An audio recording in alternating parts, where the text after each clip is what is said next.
కొంతమంది నేను అన్నీ వదిలేసి హిమాలయాలకు వెళ్ళి గుహలో కూర్చుంటేనే ధ్యానం చేయగలను, భగవంతుణ్ణి ధ్యానించగలను అని అనుకుంటారంటండి. శంకరాచార్యులు అంటున్నారు అదంతా అవసరం లేదని చెప్తున్నారు.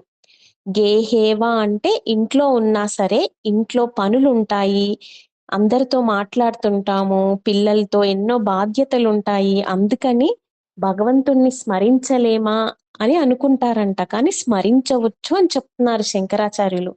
బహిరపి వనేవా, బయట ఉన్నా అడవిలో ఉన్నా కూడా స్థలం ముఖ్యం కాదు. కొంతమంది పర్వతం మీద ఏకాంతంగా కూర్చుంటేనే ధ్యానం చెయ్యగలను అనుకుంటారు. మరికొందరు నీటిలో, పంచాగ్నిలో లేదో ఎన్నో కఠినమైన తపస్సులు చేస్తేనే యోగ సిద్ధి వస్తుందని అనుకుంటారు. కానీ ఇక్కడ శంకరాచార్యులు చెబుతున్నది ఏంటంటే అండి, ఇవేవి ముఖ్యమైనవి కావు. గుహలో ఉన్నా, ఇంట్లో ఉన్నా, అడవిలో ఉన్నా, పర్వతం మీద ఉన్నా నిజమైన ఫలితం ఎక్కడుంది అంటే ఈ శ్లోకంలోని మూడు నాలుగో పాదాల్లో చెప్తున్నారండి. సదా యస్యాంతఃకరణమపి శంభో త్వత్పాదే స్థితం చేత్ యోగాసౌ చ పరమయోగి సచ సుఖీ. సదా అంటే ఎల్లప్పుడూ, అంతఃకరణం అంటే మనకు భగవంతుడిచ్చిన అంతర్గత సాధనం. అంతఃకరణము అంటే మనస్సు, బుద్ధి, అహంకారం, చిత్తం అన్నమాట. ఈ 4 అండి. శంకరాచార్యులు చెబుతున్నారు, ఓ శంభో, నా అంతఃకరణం ఎల్లప్పుడూ నీ పాద పద్మాల వద్ద నిలిచి ఉంటే అదే నిజమైన యోగం. అటువంటి వ్యక్తినే పరమయోగి అంటారు, అటువంటి వ్యక్తినే సుఖీ అంటారు. పరమయోగి అంటే బయటికి ఎక్కడికో వెళ్ళిపోయి కూర్చున్న వ్యక్తి కాదు.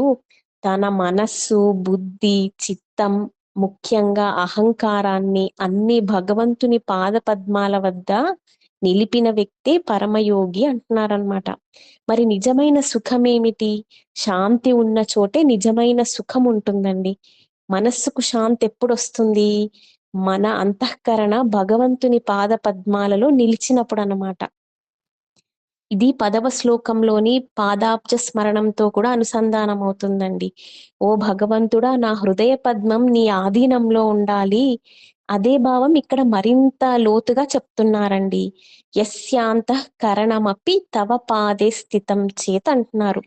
ఓ శంకర, నా అంతఃకరణం ఎల్లప్పుడూ నీ పాద పద్మాలలోనే ఉండేలా నన్ను అనుగ్రహించు తండ్రి.